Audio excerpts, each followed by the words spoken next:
हुजूर सल्लल्लाहु अलैहि वसल्लम फरमाते हैं क़यामत के दिन ना अल्लाह ताला अंबिया के लिए नूर के मिंबर बिछाएगा। हर नबी मिंबर पे बैठ जाएगा, हर पैगंबर अलैहिस्सलाम अपने मिंबर पे जलवा फिरोज़ हो जाएंगे, हर पैगंबर। लेकिन हुजूर फरमाते हैं मेरा मिंबर खाली होगा।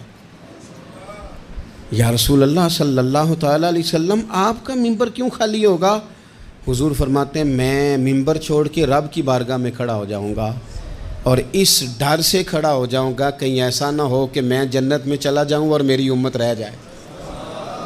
मैं अपनी उम्मत की सिफारिश करूंगा, रब मेरी उम्मत की सिफारिश कबूल करेगा।